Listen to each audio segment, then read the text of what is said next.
How you doing, folks? You're watching Onward with Onrie Live, and I'm your host, Onrie Kompen. Today, I got one of my favorite people on the show. Everybody, please put your hands together. Even though we can't hear you, please welcome Brian K. Morris into the house. Brian, what's up, brother? No, man, you said put my hands together. Now what? What the hell do I do now, Onrie? I don't know. Thank you for having me, bro. I don't know. You're very welcome. I apologize. I don't know what to do. And I'm just going to go out and say it, unlike our so-called experts out there who, you know. yeah, I hear you. I'm even prepared, man. Wow. You're worried I'm going to give you AIDS from here? If anyone could, Onrie, it's you. You are Absolutely. A man of accomplishment and great things to happen in your presence. So, of course, man. You know, I get around. Even now, I get around. Yeah, that's what all the truck stops said. Yeah. And if I've offended anybody, I apologize in advance. I've had a really rough day. Yeah, and if I've offended anybody, my name is David Anthony Kraft, and send your hate mail directly to me. So, all right, hey Brian, I want to give you a chance to introduce yourself to the audience. Tell us all who you are and what you do. All right. Thank you very much, Onrie. My name is Brian K. Morris. I am an independent publisher, freelance hybrid author, award-winning playwright, note the air quotes, also currently the cheerleader-in-chief for the Galaxy, as well as former morticians assistant. My operation is called Rising Tide Publication, which you see down there, where you can also sign up for my monthly newsletter. It's kind of fun. I put a lot of time into it. And also, I should put so much time in my books. Anyway, Rising Tide Publications also on Facebook. Plus, every day, as part of my cheerleader duties, I host a daily talk show at 10 a.m. Eastern Time, 9 a.m. Central, called Nevermind the Furthermore, where you put in your comments and promote and talk about yourself because you're more fascinating than I am. And then Clever Title Pending, which is an interview show where we talk about creativity and the business behind it. And tonight, we're going to have some great guests at 8 p.m., 7 p.m. Central. We're going to be talking to the people at Star-Crossed Comics. But other than that, I don't do a thing. Thank you, Onrie. All right, here's one of the reasons why I think you're one of my favorite people in the business. Aside from the fact that you know how to make me laugh, you have inspired me to create Onward with Onrie. And I say that because I remember when you started Nevermind the Furthermore, and I was watching you do your thing, and I'm like, I should do that. And you were doing this long before. Now everybody's doing it because we don't got anything else to do right now. And it's not like we have comics to write or anything like that. So we all host our own shows, and we're all doing this whole thing. So I guess the best way to kick off this conversation, today's episode, is to I want to know what originally gave you this idea. When did you decide that you're going to be like the cheerleader for the entire universe of comics? Well, originally, Nevermind the Furthermore, which I'll tell everybody where I got that title first of all. I get a lot of questions about it. It is a line from the play Oklahoma, where Curly is up for trial, and all the lawyers are arguing, and somebody says, and furthermore, they can't decide how, whether they declare him guilty or not guilty, and finally the judge yells, "Never mind the furthermore, the plea is self-defense." That same line also appeared in two songs by the Monkees, Zilch and Going Down. Right now, I'm a big Monkees fan too. So we decided that would be a good name for the show. Now, originally it started about 4 years ago when Facebook Live was first starting up, and I intended it to be just like 5 minutes of my rampaging ego talking about like all the various books I do and try to subtly promote myself, But anyway, I was doing that for about 5 minutes and getting bored as hell. And then all of a sudden I looked off to the one side and I saw all my friends who were saying, "Good morning, Brian. How you doing? Hey, what's up? What are you doing?" And I started talking to them. And what was originally supposed to be like about 5 minutes and then me going on with my life turned into 20 minutes and then 20 more minutes trying to say goodbye to everybody because more people were crowding into the room. And by the time I got done there, I still kind of kept it as like, it's me, like I'm warming up for an opera or something. But I just realized that so many people would drop in with things they were doing that was creative or stuff that was happening in their life. And I'm like, this is a lot more fun than me trying to sell my own books. But let's also use it as a forum where we can sell other people's books, promote other people, like talking about, Yi Sun Shin, for instance, and, I was so tickled when you popped in. I think, I don't know if I think Dak may have popped in once or twice. Well, I pop in, and the problem isn't that I want to sit down and I want to watch the full episode. It always falls on a bad, because every hour of the day, except for this block of time, is like free for me, because I got the 2 kid thing going on. So there's so many shows I want to listen to, and I try and keep this time specifically so that I can get to know creators better. And it is done. Honestly, I may not be doing conventions. I may not be making as much money right now, but the connections and the networking that I'm gaining from doing this is just like, it's like, holy shit, and it started from seeing what you do. And thank you. And it's given me a lot of direction on, where I need to go from here. I mean, I'm learning so much about myself, about other people. It's, it's really an amazing thing. So now I have a question that I want to ask you. Yes. I want to ask you your origin story. Okay. Well, I suppose it really starts when I was about 3 or so. Now, I will skip to all the better parts. This isn't going to take all my life experience here. But when I was 3, of course, I'm growing up at a time when Saturday morning, we didn't have like 24-hour-a-day TV. We didn't have cable. We had it was back in the day when you bought a TV set and everybody for about 5 miles in any direction came over to watch it because it was still a novelty. Well, I remember growing up and, back then, The Adventures of Superman with George Reeves was brought to you by Kellogg's of Battle Creek, Michigan. And I recognized the big damn rooster on the front at the time. Well, one morning I remember sitting with my mom at breakfast. I was about 3 years old, and we're eating 2 different kinds of cereals, one of which I knew from the cover was Kellogg's Corn Flakes. Not that this is an ad for them. They owe me money now. But the thing was, I'm sitting there asking Mom, how can you tell the difference between Corn Flakes and, like the rice checks we were having? How would you tell? And she said, there's words on the outside of the carton that tell me what's inside and tell me the ingredients and all that stuff, and just laying it out for me. And I'm realizing, she sits me down in the mom and pop store and says, look at the comics. And of course, I recognize Superman because I see him on TV. So he's obviously real. And I'm just looking at the pictures, but I don't know what else is going on. And I realized that that's a key that I'm missing in reading my beloved comics. I said, Mom, can you teach me how to read? So I went into school as the only 6-year-old in the school system who knew the word invulnerable and could spell it. And from there, I started keeping up with comics and loving, my 4-color adventures and everything, but they didn't bring them out fast enough for my taste. So I'd read the Spider-Man and all of a sudden I want more Spider-Man. So I started making up stories in my head and using my little green soldier figures that we all had when we were 6 and acting out these things. And eventually this led to wanting to write and learning how to convey the stories that were in my head. Then it then became a matter of, once I felt I had a handle on my craft, then to learn the business of getting my work out there.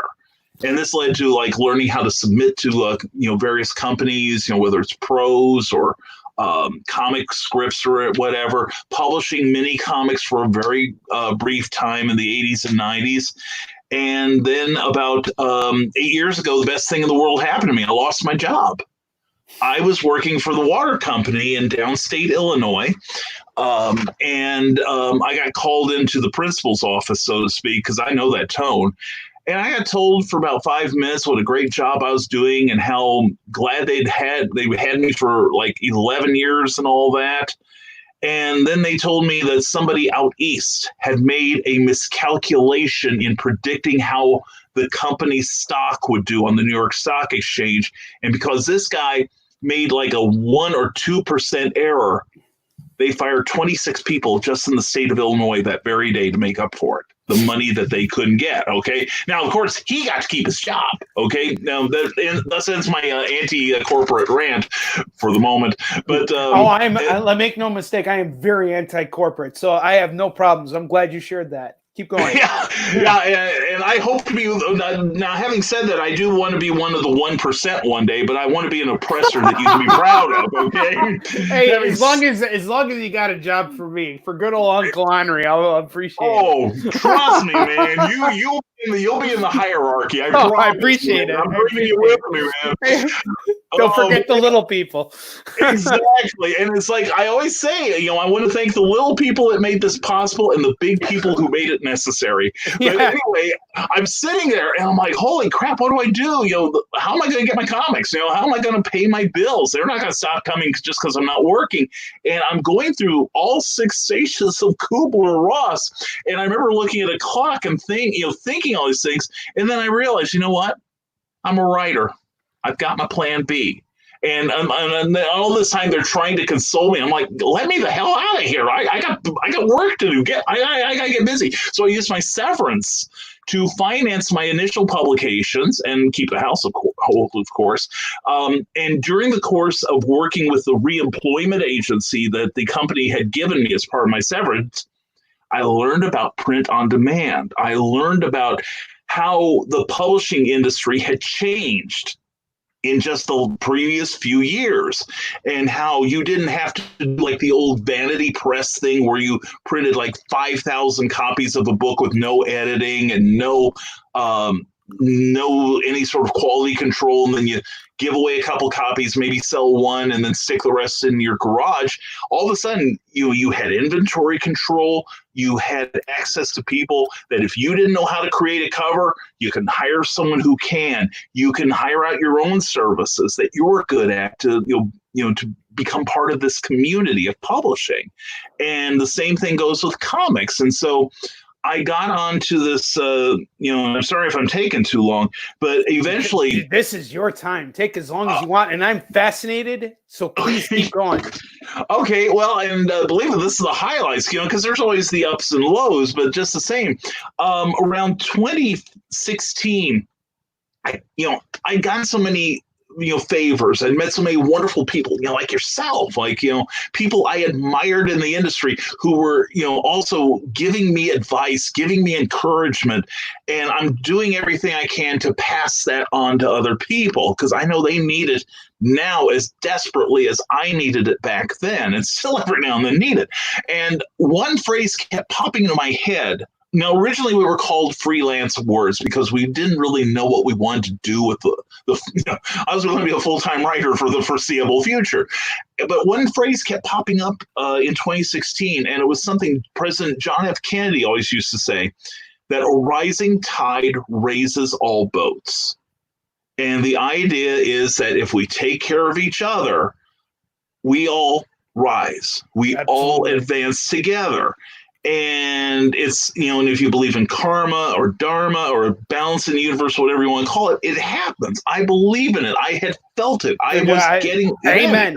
Amen. Yeah. Absolutely. For sure. Seriously. Yeah. And so that is when I got inspired to change the name of my company to reflect, more of my personal philosophy. And that's when it became Rising Tide Publications, which this is my logo, created by the wonderful Eric S. Hawkins, who is, worked with me on several comics in the past and is a dear friend.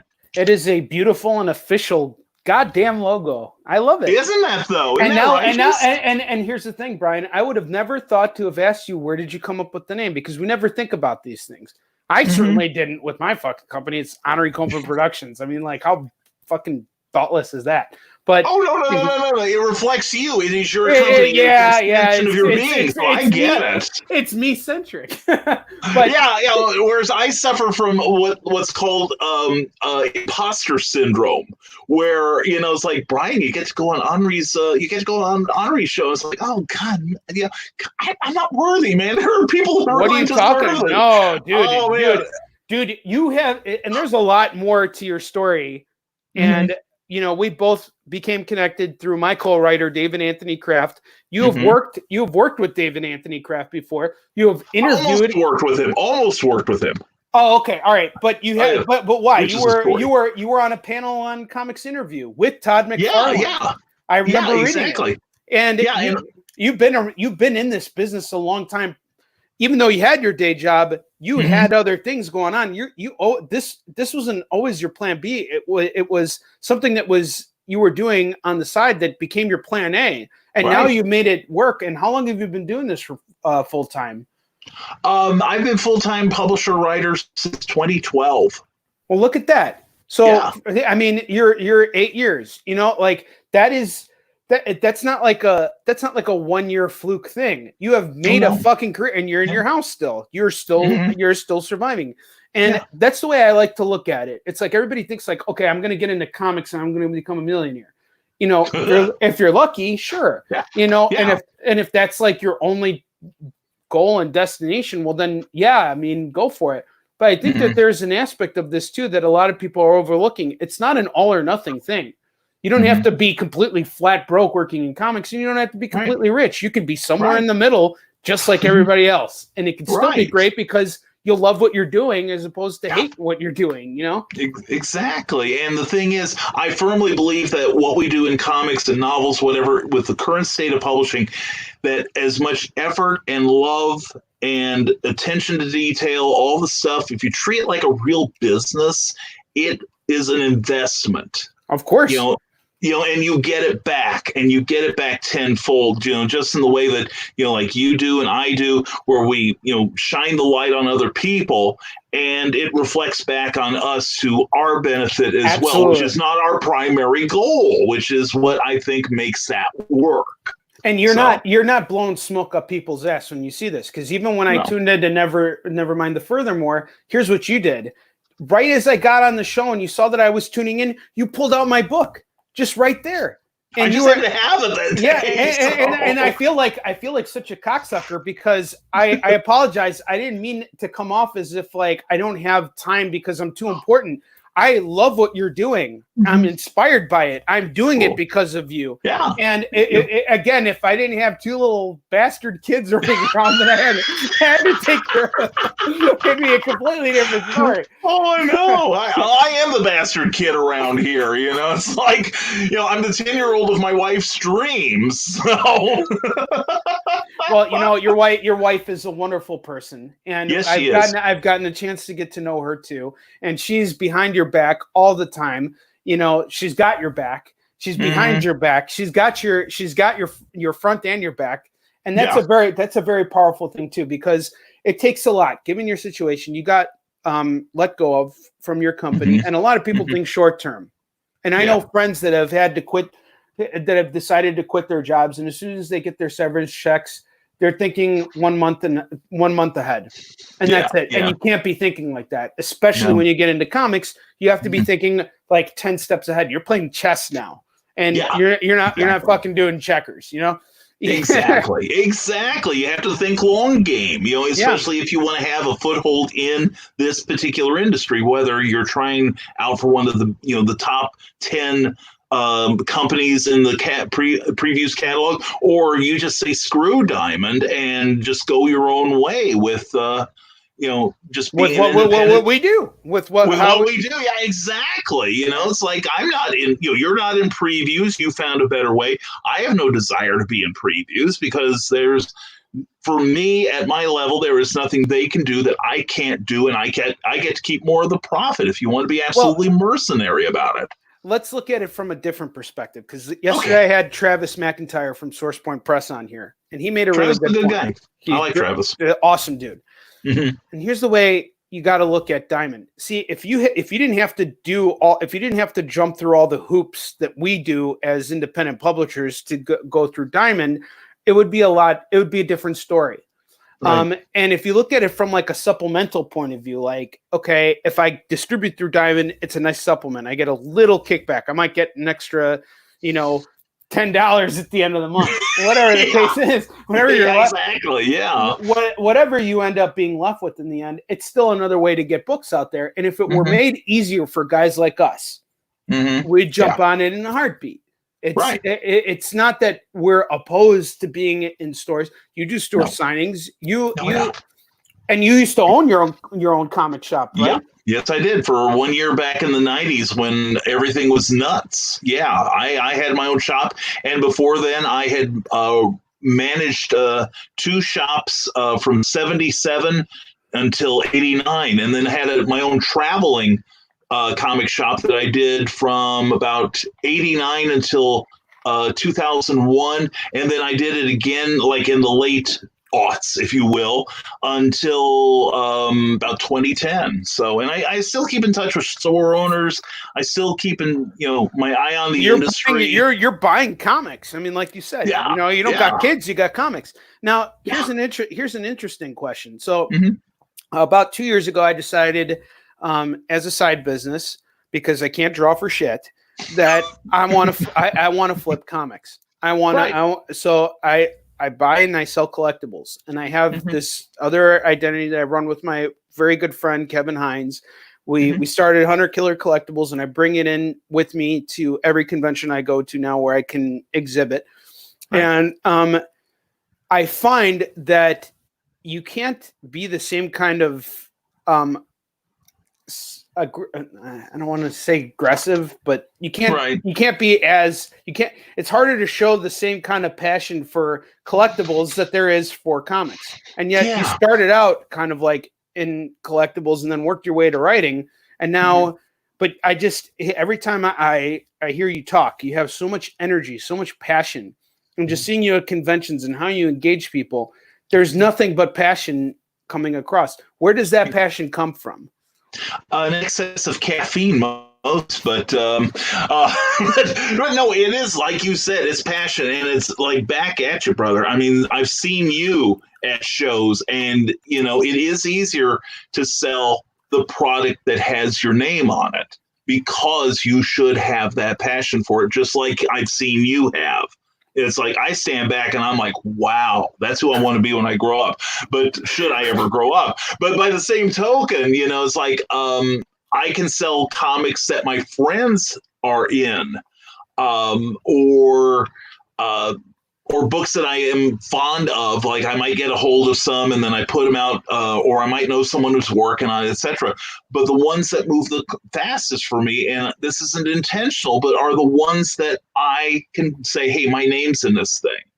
And plus there's a lot of people who will go to a show and they'll say, it's like, oh, your name is in it. I want your autograph, because every time you do a show, you have the potential to create a very special moment for someone else, whether they are in the industry or whether they are just, a civilian, if you will.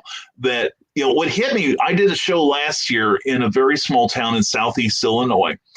And a couple of my writer friends were with me on this panel, and we were doing some back and forth with the audience, and it was really great. And this one person looked at me, and his eyes were like, saucers, in the old literal sense. And he's like, I'm sorry we're bombarding you with questions, but we don't get any celebrities here. And we're at the panel, we're like, talk about you. No, not me. It's an imposter syndrome again, but it's a relative state. Celebrity is relevant. Hell yeah. Fuck yeah, it is. I don't ever get treated like a celebrity anywhere. I'm just like, I'm the dummy who pays for his table space all the time. Well, yeah, I am a frequent guest, but I also sing for my supper, this sort of thing. Whereas I know that what you're doing is you're at that table and you're moving that product, and which is a great product, by the way. You all ought to get onto it, yeesoonshin.com, okay? And in fact, he will sign stuff for you too. Oh, is this where are you? There we go. The wrong way. I have to think of it like I'm on the panel of Hollywood first, and you're in the next stage. This is becoming a bad habit. I keep having guests on here, and they keep trying to promote me. I don't want to promote me. I want to promote you. I appreciate that, and I'm trying to tell everyone Onrie and I are like this. So if you want to get closer to Onrie, you need to. We're having too much fun here, folks. I know there's a little larceny in everything we do. So getting back to what we were saying just now. Yeah. Having your name on it definitely makes it easier to sell. I agree with that 100%. But again, how does this? And it seems like you're not just excited about yourself. You're excited about this industry. I think it goes deeper because when I go to conventions, I'm excited about what I'm trying to get across through Yi Sun-shin. I'm trying to tell people about this great hero and how we've told the story and all that stuff. But I think there's something a lot more deep rooted with what you're trying to do, because you're really trying to help everybody at the same time. And I think what you're saying really speaks volumes when people are asking you questions. And yes, you are a celebrity. You may not be fucking Jennifer Aniston or Will Smith. I love to be fucking Jennifer Aniston, but don't tell Cookie. But yeah, go ahead. Well, the only reason why I mentioned Jennifer Aniston is because I saw this little meme today of Iggy Pop. It said, it said Jennifer Aniston in COVID-19 quarantine, and I was like, hilarious. I'm sorry. So Jennifer Aniston was the first person who came to mind. My apologies completely. I should have probably thought of a better one. But yeah, I'm looking at Cookie in the next room. Suddenly she's paying attention to me. But anyway, I still hear you. And she goes, I still hear you. Hi, Cookie. How's it going? You really want me to hi, Cookie. Onrie said hi, Cookie. Hi, Onrie. Hi, Onrie. She says she loves you. I love her too. She's the best. I love you too. She's the best. So there. So zip it. My number one, dear. Yeah, and she just told me I'm number one and saved 4 fingers in order to do so. So anyway, back to your question, Onrie. I don't even remember what my question was, man. We were talking about celebrity. We were talking about me being a celebrity relative to someone else. Okay, see, and the answering the questions, because you know everything about this business. You know how it's run. You know how distribution is run. You've worked in pretty much every angle of it, from journalism to writing to publishing and even to retailing. So and the way Dak always likes to put it to me, it's like the only thing you got to get a foothold on, me personally, is distribution, Right. And once you can figure that out, then you're like,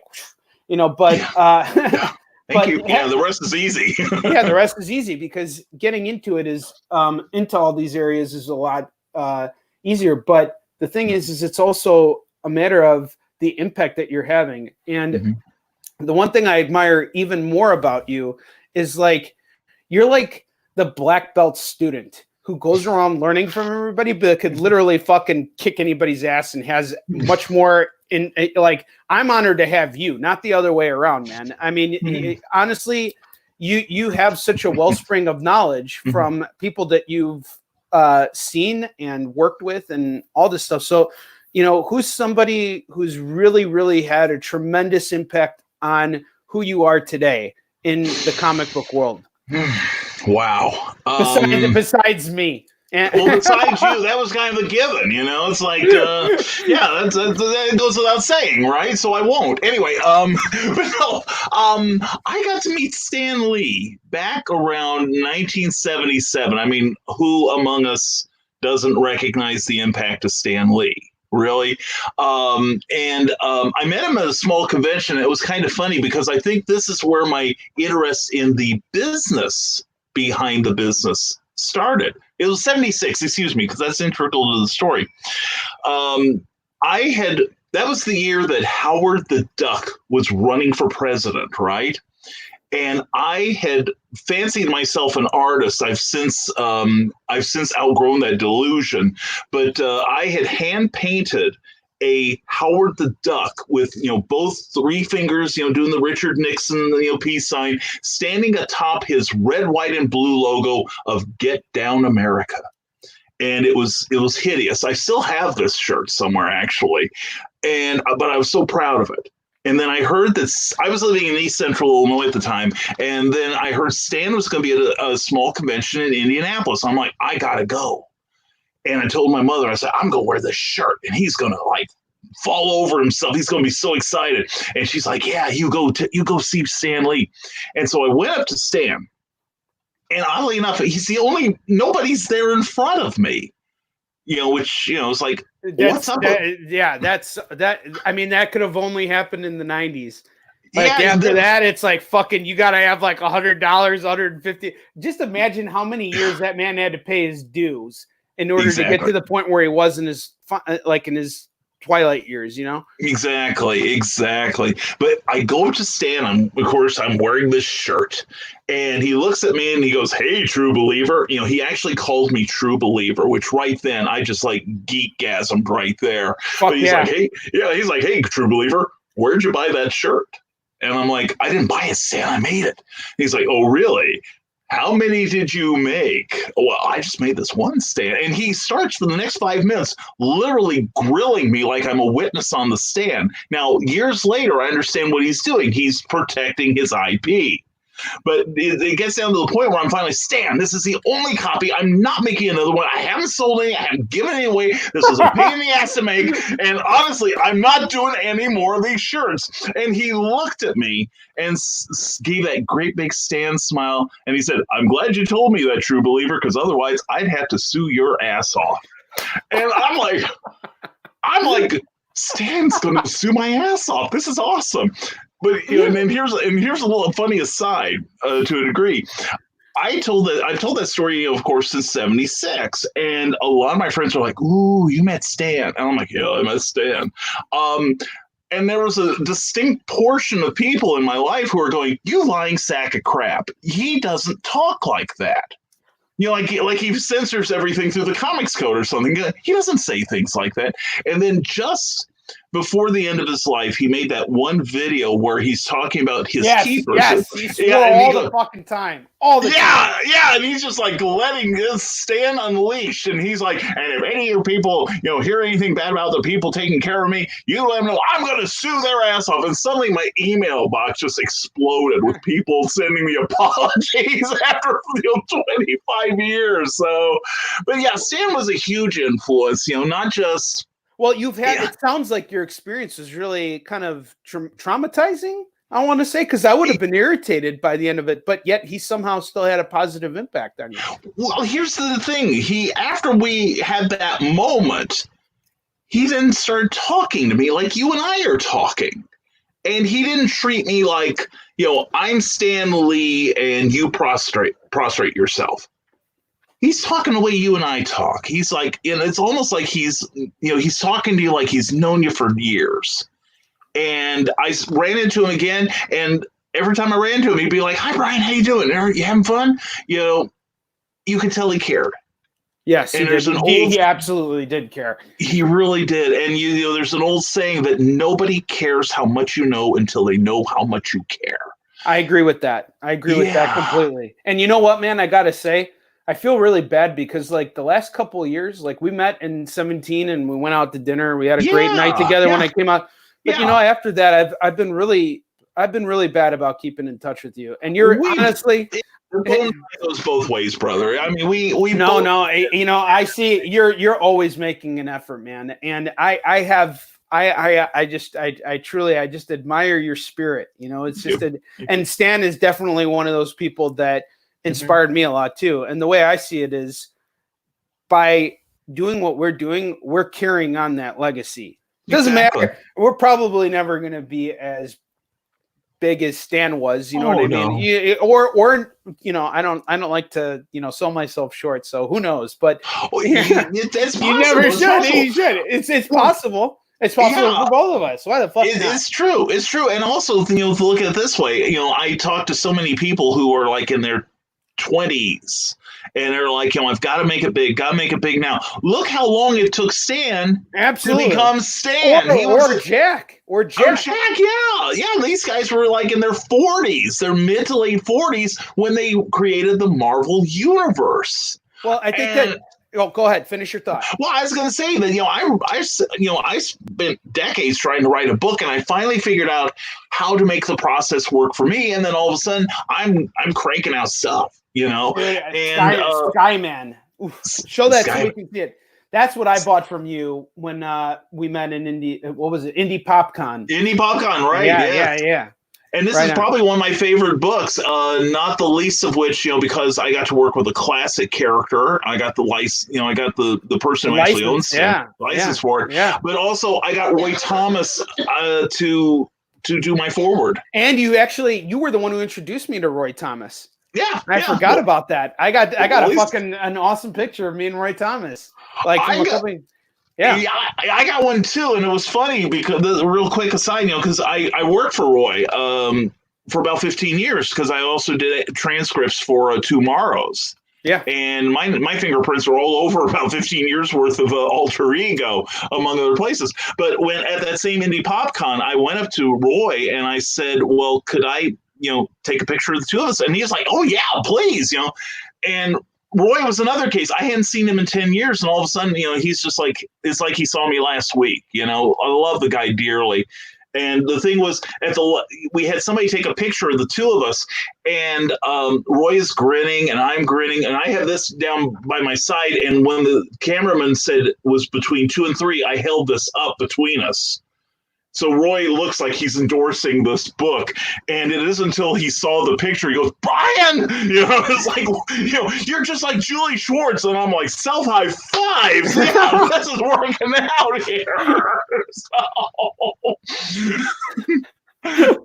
That's and here's the thing too. It's like now Roy, who who's been doing, who's had a heavy hand in a lot of things that happened in Marvel, legendary creator and everything like that.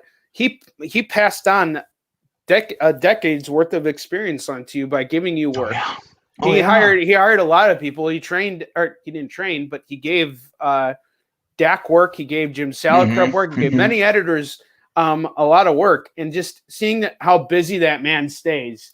He's not bugging. Because I think honestly, this is the kind of business that when you get into, it's really kind of like the road you pave for yourself. You don't get into this because you want to make a quick buck. You want to make a quick buck, go make a unrealistic forecast. And then, once you fuck up, everybody else gets fired, but you get to keep your job. Exactly. Or do porn. Do porn. That's my backup plan. So what I really wanted to do, I was hoping we'd get more viewers. But I didn't want to insult you. I wanted to Photoshop your face and put it on like a very attractive woman's body. But you told me who it was. I'd love, I could welcome being on her body, but she's a friend of mine, so it's okay. She would understand. And in fact, there's an embarrassing story about how we got to be really good friends, and it's nothing sordid or anything, but it won't present me in the best light or her. So anyway, we'll keep it off the air.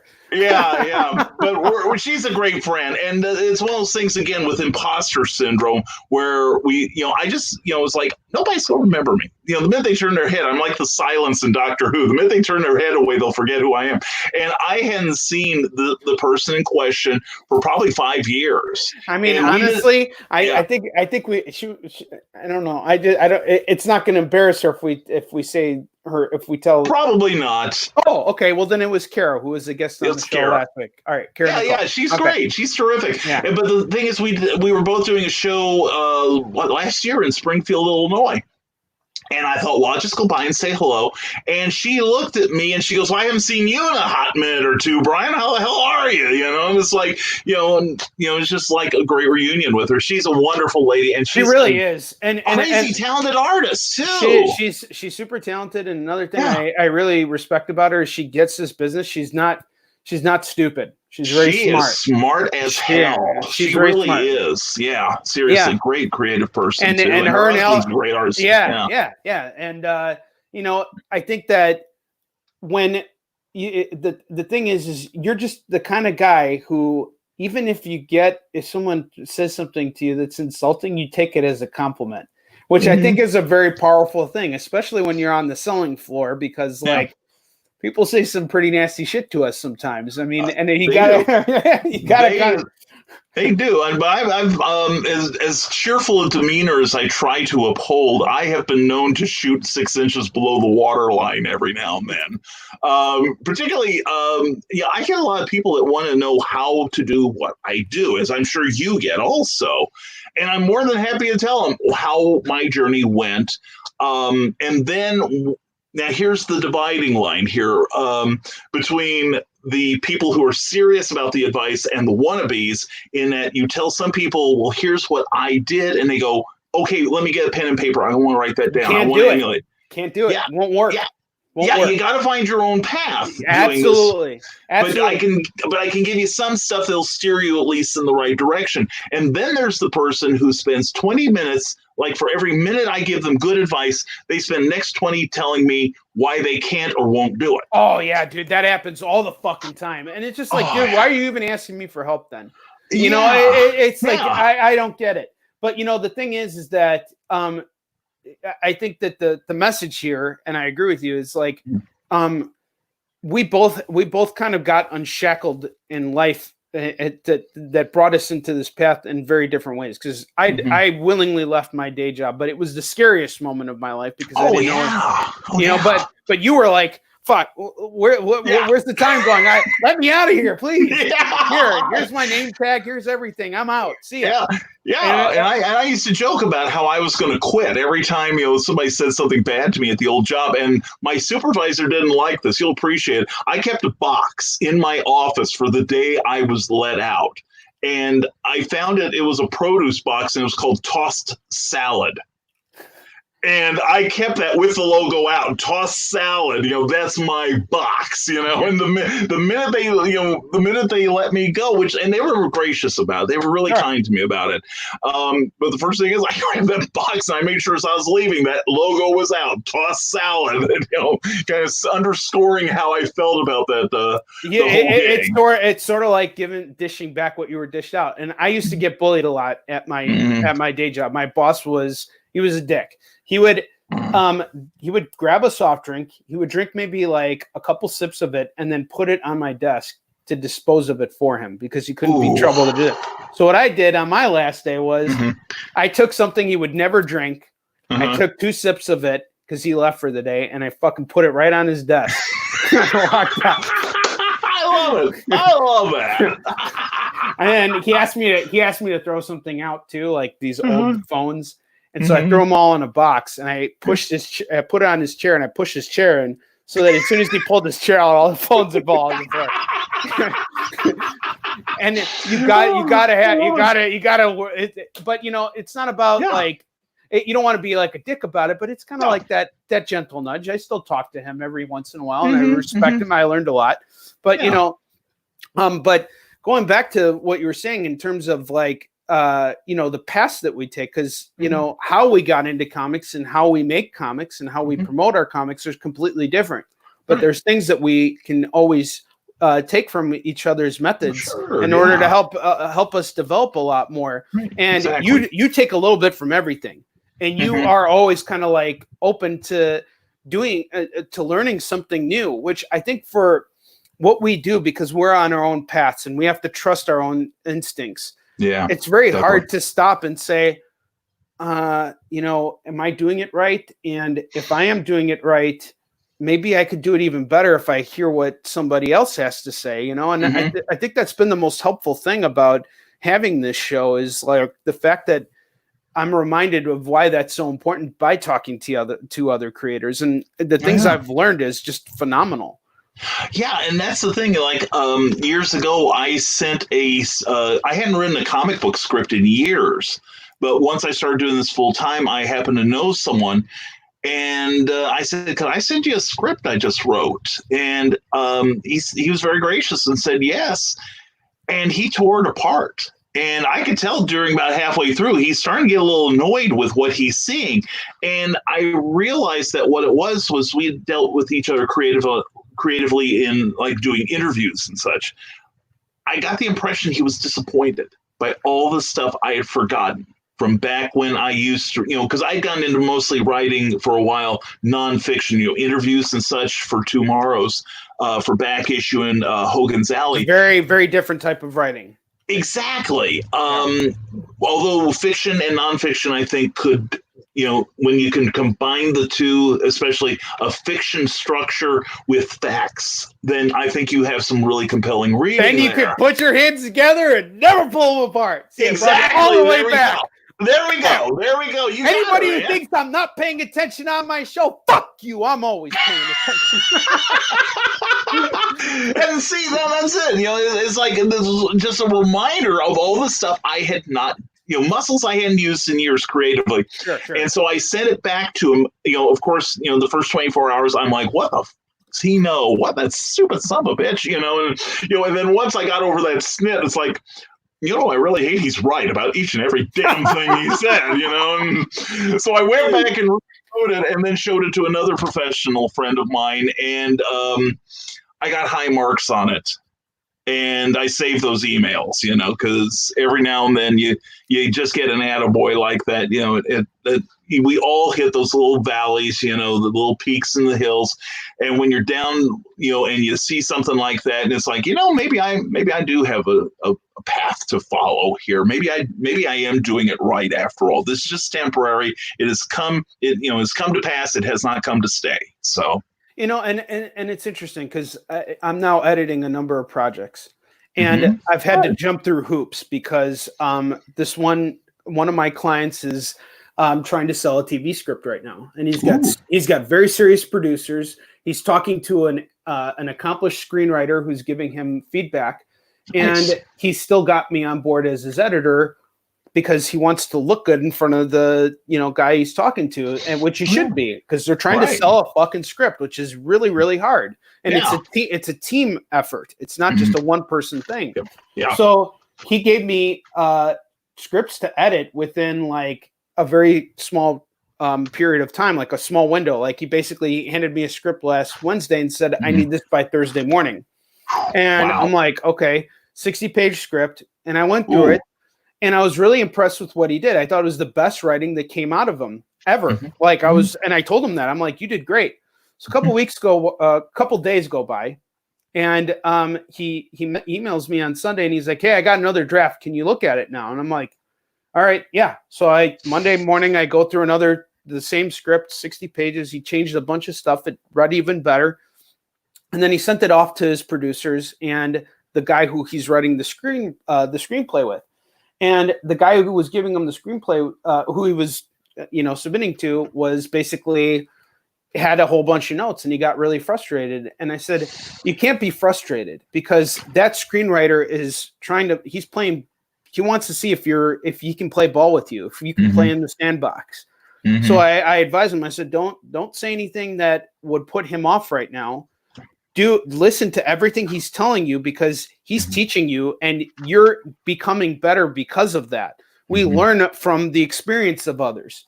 And, as soon as I told him that, he calmed down a little bit, because, it's a very stressful situation, especially right now. When you're trying to sell any kind of property, it is so stressful, because it's not just a matter of making the deal.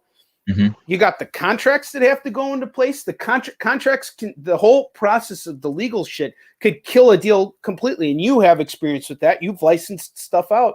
And it's a very crazy experience. And I think it's important to let creators know, anybody who writes a script, whether it's the worst or the best thing you ever read, always find something good to say, because just because it may not be your cup of tea doesn't mean it isn't somebody else's. Right. You gain absolutely nothing by.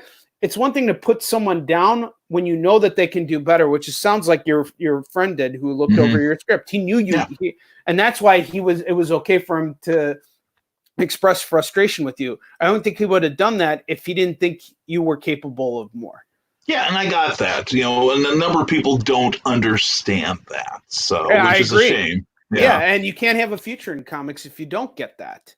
Well, that's true. And like you said, as somebody who is in a position of knowledge, who is sharing what they have with you in the hopes that you in turn will internalize it and become a better creator. I like everybody, I used to hate second drafts. And then you get into this business and you think, if you can get on the second try, you must be God, you have to write and rewrite. And then a lot of time is spent in refining the message. Now, of course, with monthly comics, you don't have that option, really. You got to really make it as good as you can on the fly. But when you have no deadline, like many of us do, you have also no excuse for not making it the absolute best work that you are able to produce. And that's why now I have embraced the idea of editing. I love the editing process I have, like, when I do a book, I will send it off to what we call beta readers who will read the work and then give me feedback on, like, could you tell who the hero was? Could you tell who the villain was? Can you relate to either one of them? How was the pacing? Was there parts that dragged? What parts did you really, really like? And that sort of feedback is invaluable, especially from people who are volunteering their time. And the neat thing was, when I did that, I also sent the first thing I wrote at the top of my questionnaire that I sent them all was, "Don't worry about my feelings." And they proceeded not to. But by the same token, by the time they were done, it wasn't like, "Well, Brian, you need to wear a different color fez," that sort of thing. It was all, here's the work, here's what I liked about it, here's what could have really been improved. And in the process, I become a better writer, because then I try not to make those mistakes again in the future. And so, I love the feedback process. I love getting notes and working on it to the point where I don't get notes anymore. And then I know it's good enough to put out into the wild. And you have to you have to put all the information together and really decide what is pertinent and what isn't.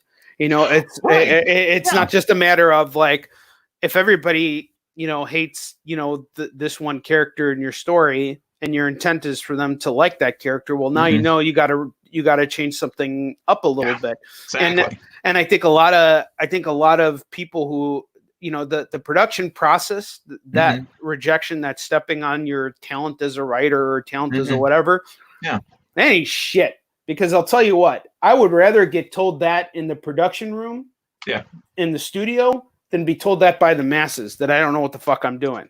Exactly. I would rather have a group of people that I know have my best interest in mind. They're not afraid to push me. They're not afraid to tell me that, like, look, Onrie, you suck.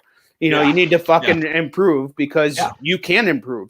Right. And attack it directly. And that was a challenge I actually had at first, because when I one of my first clients, I was really hard on him at first. And I realized, I called him out one evening and I saw he was getting discouraged. I could feel it.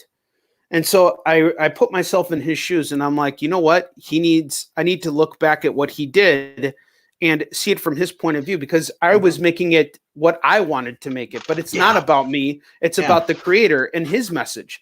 So I went back and I looked at it and I'm like, all right, is he telling the story he wants to tell? Is it coming across clearly? Is he accomplishing his goals? If that's the case, then as the editor, I have to let that go. If I feel like it could be stronger, I can say, hey, you can do this. But ever since then, my relationship with him has improved tremendously. And he's starting to get better and better with his pacing, with his storytelling. And I'm hooked. I'm engaged. That's great. I think that's a really important aspect of it. So how do you I guess I want to ask you two more questions, and I don't care if we go over time, because I was late today. Me either. So the first question, thank you. I appreciate that. Yeah. The first question I want to ask you is, you're self-publishing. So you are picking out the projects that you want to write, and you are self-financing these projects, either through crowdfunding or whatever. But what kind of projects speak to you? Like, what are you most interested in writing about? For me, it's a matter of pushing myself. And I call myself a hybrid author, because in novel writing, in the self-published field, that means I have published myself and I've been published by others. Because I tell people, here's a little tip. This is not only my work, this is my business card. This is also my resume. See, it shows I can do the work. I've gotten work because of things like this. I've managed to shortcut submission processes because people can see I do the work. Now, getting back to self-publishing and all, what speaks to me are stories that challenge me as a storyteller. Like, for instance, can I bring out a story that takes place in before pretty much the early golden age of comics, and can I make it readable to today's audience without losing what made this character unique? and maybe amplifying on the cool aspects of what drew me to this character and this supporting cast in the first place. This one was, Volcana. This is one of my series books, and it's like, can I write a convincing, strong female character? Turns out it's turning out to be my jam. And currently, one of the things I'm working on is a romance book of all things. I'm writing a fantasy romance that's kind of a take on the Atlantean princess falls in love with a surface man trope. But what can I do to make it unique? What can I do to make it sound real? If I say that sort of thing to like you as a comic fan, you're thinking, Prince Namor, Aquaman, the Mira, things like that. But to someone who doesn't read comics and doesn't follow the superhero thing in the films, how can I make that character relevant to what they want to read? Can I get somebody who likes to read fantasy romance to pick up my book and say, I want to purchase this? And yet, is it the kind of book that I want to read myself, as stepping outside of myself as the creator of it? So I look at this as a writing challenge, but by the same token, I also like to have things in my work where the good guys win. The good guys are rewarded for being good people. My Skyman book, my favorite line that I wrote in there was when he is asked why you put on this stupid outfit, and at the point he's in jail and all these terrible things are happening to him. He's been half starved, and it's like, why are you doing this? And without hesitation, he answers, I do it because it's the right thing to do. That's how I feel about Yisun Shin. That's exactly and that's and this whole thing. I love that you're challenging yourself by that's how you pick your projects. I want to challenge myself. Yeah. And I don't know if I necessarily, I took a challenge with Yisun Shin, but I haven't really challenged myself further because of the situation we're in right now in particular. And I keep kind of tiptoeing around it, and I might just eventually step into the pool and take a pee inside. But that kind of segues over to my next question. Yes. The second question is, I am affected by this. You are affected by what's going on with the pandemic. Everyone around the world is affected by what's going on right now. So as a self-publisher, how are you handling this? And how are you getting by? What do you forecast? What's just your overall outlook? Okay, first of all, we'll talk about the present, because right now, as you know, Cookie works a 9 to 5. She's been home for a month and a half because she works in a restaurant. And those are going to be like a couple phases down the road before they go back to full operation. Now, how are we handling it? She taught herself Photoshop in the last month. And she's gotten some feedback from some people in the independent comics market that gave her some tips. She's now working for one of them as a colorist. Good for you. Cookie, good for you. You're the best. Yeah. You hear that? Good. Onrie just said you're the best. Good for you.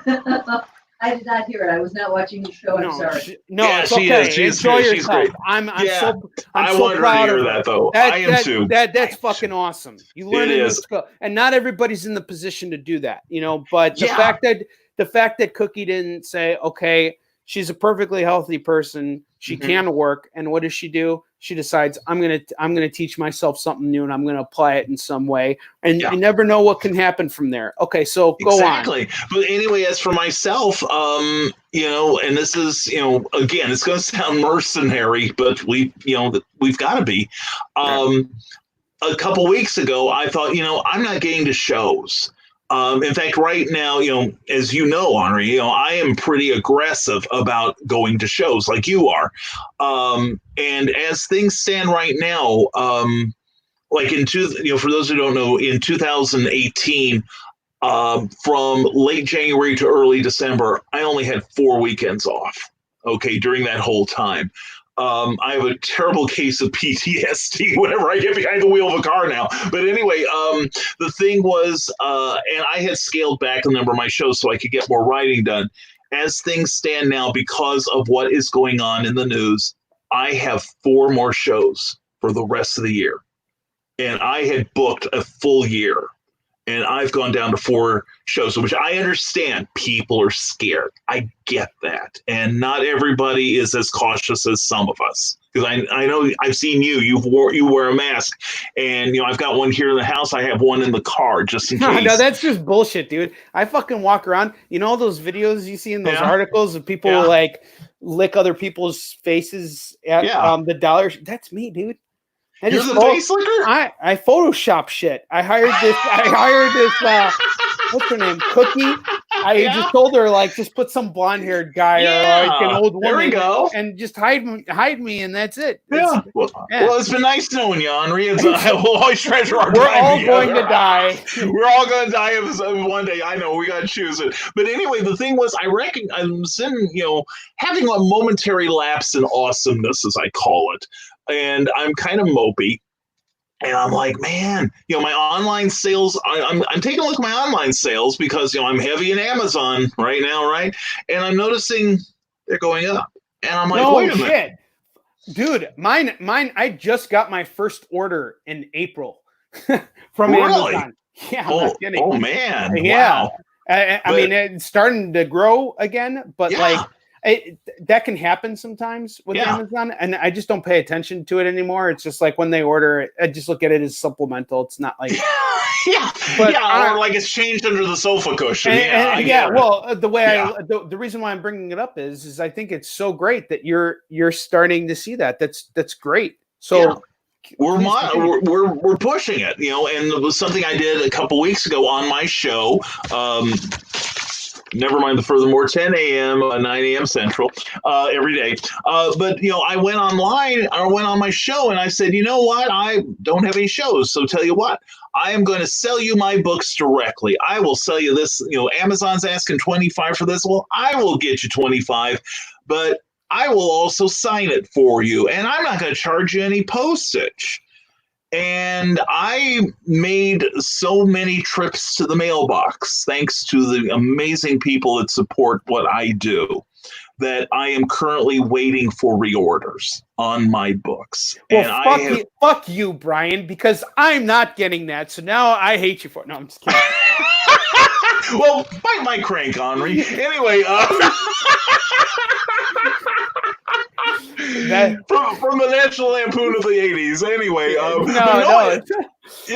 know, I love you, man. I love you, but it's like it's one of those things. I did this, and it's like suddenly I'm like dangerously out of books. If I had a sale this weekend, I'd be hard pressed to pay for my table.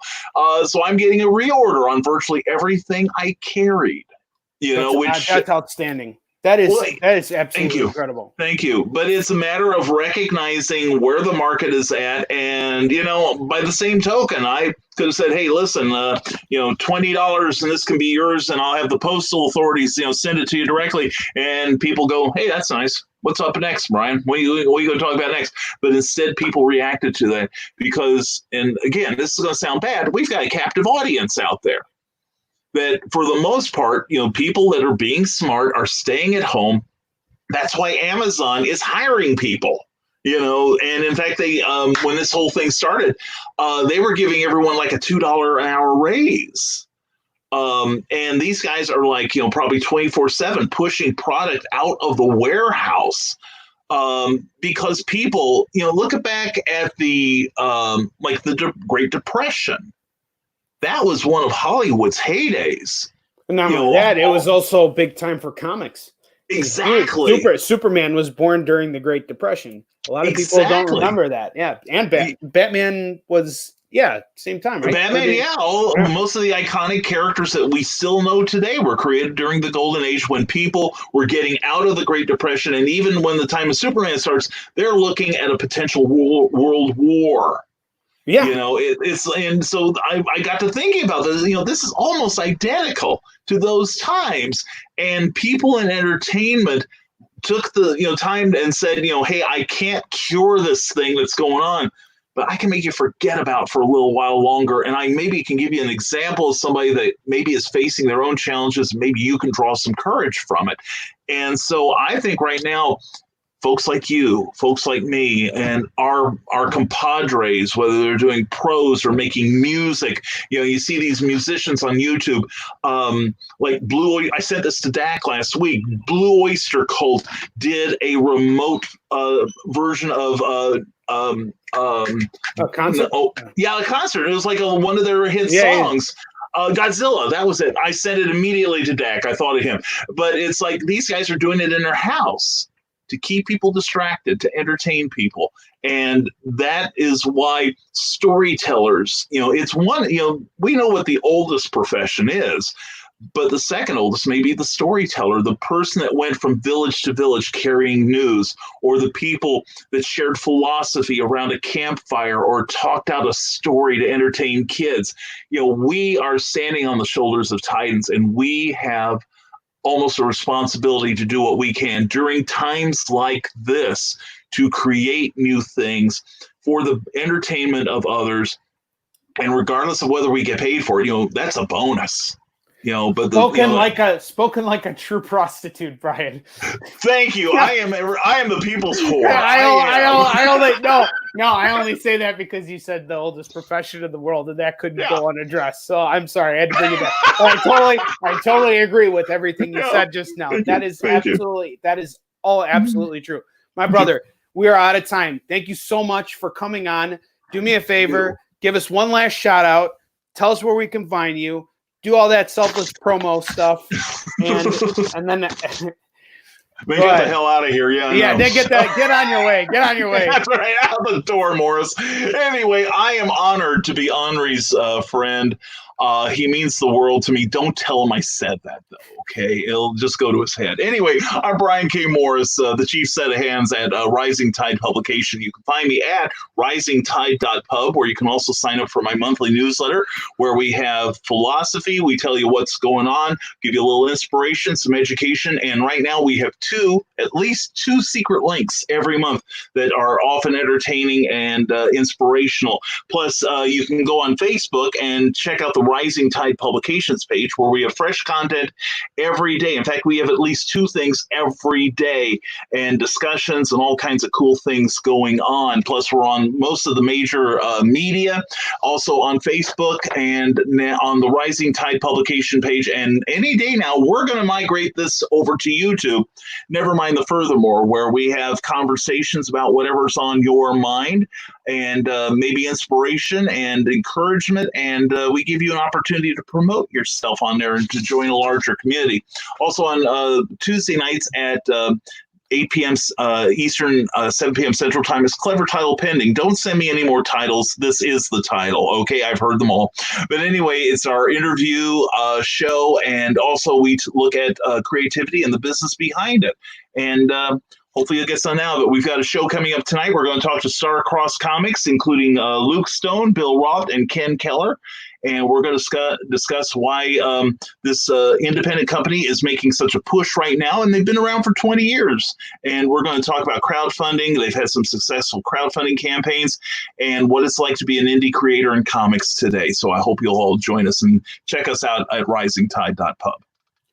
Brian, thank you. Thank you so much. There's one other thing that I want to make an offer to you right now. I get down on one knee and I offer this. You're coming to fucking C2E2 next year.